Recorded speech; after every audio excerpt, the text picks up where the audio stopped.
Magandang araw sa inyong lahat. Ngayon ay pag-aralan natin ang ating lesson ngayong araw na to na pinamagatan natin na mahalaga ka sa Diyos. Ang text natin ay Mateo chapter 19 verse 14. Ang sinasabi sa Mateo chapter 19 verse 14, dapat sinabi ni Jesus, pabayaan ninyo ang maliliit na bata at huwag ninyong pagbawalan silang magsilapit sa akin, sapagkat sa mga ganito ang kaharian ng langit. Doon sa ating mga ginagawa na sinasagutan, yung ating panimula ay yung personal reflection. Pwede nyo isulat doon yung personal reflection nyo. Dito sa ating lesson, doon sa ating sinasagutan, yung ating kinukuha ng lesson, nakasulat dyan na mahal ni Jesus sa mga bata, siya ay may kagalakan kapag may lumapit sa kanya. Huwag isipin na ikaw ay napakaliit o hindi sapat ang iyong naiintindihan. Napakahalaga mo sa kanya tulad mo. Kausapin mo siya, marinig ka niya kahit hindi mo siya nakikita. Yan yung nakasulat sa personal reflection. Pwede kang mag-isip ng ibang bagay na personal reflection mo kahit hindi yung nakasulat dyan sa ating lesson. Pwede nating isipin na ang Diyos ay pinapahalagahan niya ang mga mahihina at hindi siya tumitingin sa anumang itsura ng tao, kundi ang tinitingnan niya ay ang mga tao na pinaghaharian ng Diyos. Yung mga tao na willing na pagharian ng Diyos. Doon siya tumitingin. Kaya sa personal reflection, pwede kayo magkaroon ng iba't ibang uri ng personal reflection base doon sa sinasabi ng talata na tayo ay pinapahalagahan ng Diyos. At ang importante sa Diyos ay yung kaharian niya, na ikaw ba ay willing na maging bahagi ng kaharian ng Diyos. Sapagkat dun sa talata sabi ito, dapat sinabi ni Jesus, pabayaan ninyo ang maliliit na bata at huwag ninyong pagbawalan silang magsilapit sa akin, sapagkat sa mga ganito ang kaharian ng langit. Kaya ang importante sa Panginoon ay yung kaharian ng langit, yung maging bahagi ka. Kaya yung mga bata ay pinapayagan ng Panginoon dahil nga sila ay willing sila din na maging bahagi ng kaharian ng langit. Ang mga bata kasi pagka sinabi mo na maganda doon, ay okay na sa kanila yon.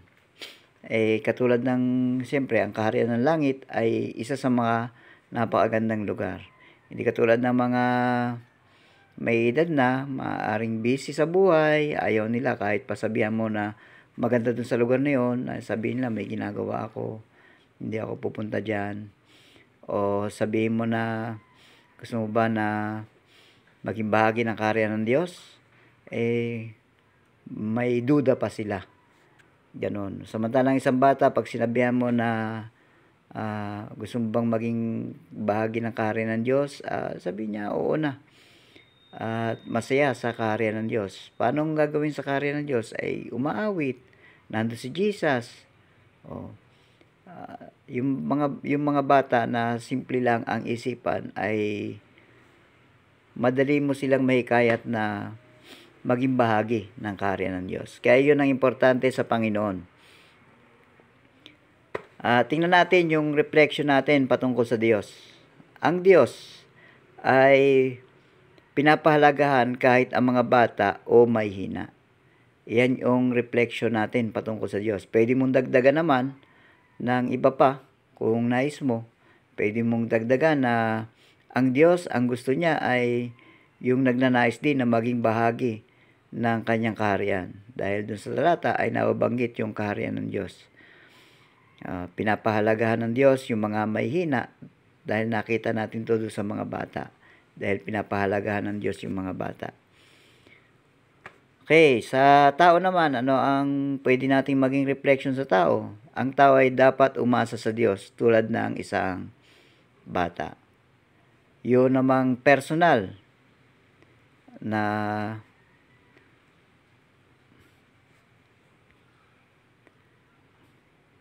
ang personal naman ay sasabihin to,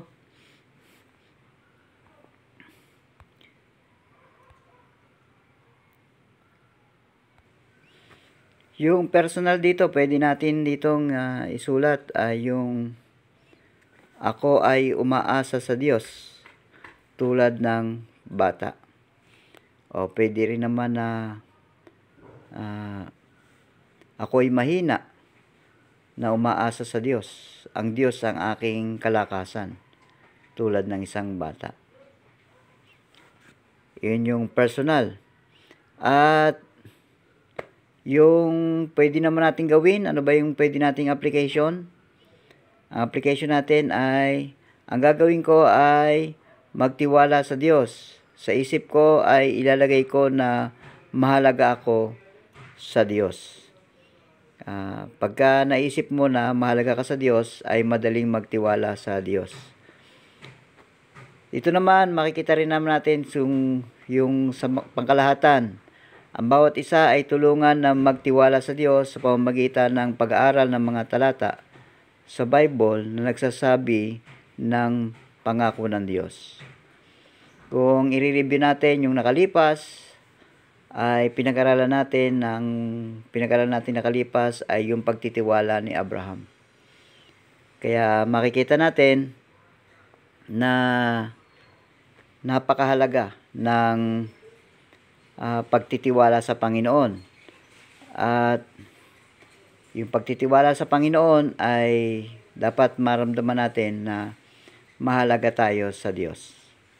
Mahalaga ka sa Diyos. Kaya pinamagatan natin to na mahalaga ka sa Diyos. Pag-usap-usapan nyo ang talatang ito, ang Mateo chapter 19 verse 14. At marami pa kayo pwedeng may dagdag yan. Magandang araw sa inyo. Hanggang dyan na lang muna ang ating pag-aaral.